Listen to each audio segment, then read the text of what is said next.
네, 뉴욕 증시 마감 상황 살펴보는 김선영의 인USA SH인베스트먼트 김선영 연구원과 미국 현지 연결해서 얘기를 들어보도록 하겠습니다. 연구원님 안녕하십니까? 예, 안녕하십니까. 김선영입니다. 네, 자 뉴욕 증시 3대 지수 모두 다 좀 상승세로 마감이 됐습니다. 이번 주 계속해서 좀 흐름이 좋은데요. 일단 증시 마감 상황부터 먼저 살펴보죠. 예, 오늘 뉴욕 증시 3대 지수 모두 탄탄한 상승세로 거래를 마쳤습니다. 중국이 연 이틀 소폭이나마 위안화 가치를 절상시키면서 글로벌 환율 전쟁에 대한 우려가 감소한 데다 부진한 모습을 보인 제조업 지표가 연준의 금리 인상 시기를 늦출 것이라는 기대감으로 바뀐 것이 오전 중 급락세를 보이던 주가 지수들을 상승 반전시킨 하루였습니다. 먼저 뉴욕 지역의 8월 제조업 지수인 엠파이어 스테이트 인덱스가 금융위기 때인 지난 2009년 4월 이후 가장 저조한 마이너스 14.9를 기록해 전달의 3.9는 물론 예상치였던 5를 대폭 하회했다는 뉴욕 연방은행의 발표가 연준의 금리 인상 시기를 늦출 수 있다는 분석으로 이어졌는데요. 이 지수는 제로를 기준으로 경기의 확장과 위축을 구분하며 뉴욕주를 비롯해 뉴저지 북부 그리고 코네티컷 남부 지역의 제조업 경기를 보여주게 됩니다. 한편 주택건설업체들의 경기 체감지수는 시장 예상에 정확히 부합했습니다. 전미 주택건설협회에 따르면 8월 주택시장 지수는 61을 기록하면서 지난 2005년 11월 이후 최고치를 기록했지만 시장의 예상치는 부합한 것으로 나타났습니다.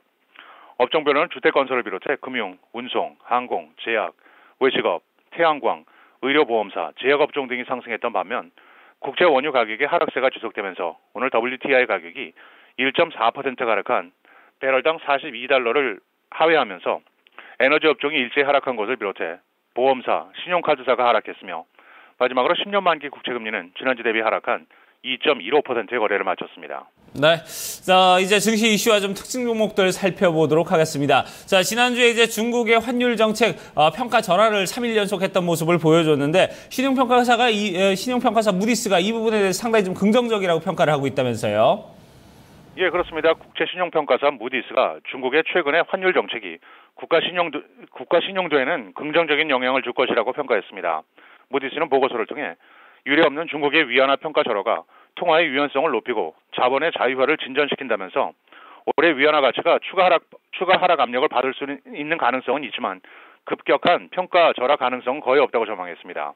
무디스는 상당한 규모의 경상 수지 흑자와 높은 외환 보유액이 위안화 가치를 지지하는 기본 요인이라고 지적하고 있습니다. 오늘 특징 종목들입니다. 증권사 모간 스탠리가 목표 주가를 기존의 280에서 465달러로 대폭 상향 조정했다는 소식으로 전기 자동차 업체 테슬라 모터스는 4.8%의 급등세를 보였습니다. 미디어 그룹인 리버티 인터액티브에게 총 24억 달러, 주당 18달러 75센트에 인수된다는 뉴스로 유아용품 전문 온라인 상거래 업체 주릴리가 46%의 폭등세를 보였고 대형 헤지 펀드인 제나 파트너스가 2.3%의 지분 보유 공시를 한 데 따라 이스라엘 기반 IT 업체 모비라이는 7% 상승하면서 사상 최고치에 올라섰습니다.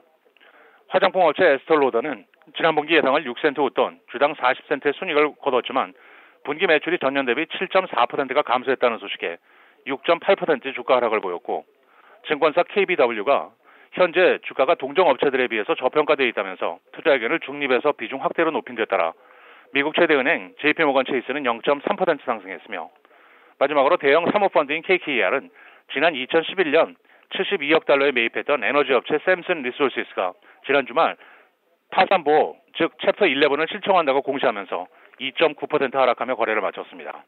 네, 자 이제 경제 뉴스와 일정들도 좀 체크를 해보도록 하겠습니다.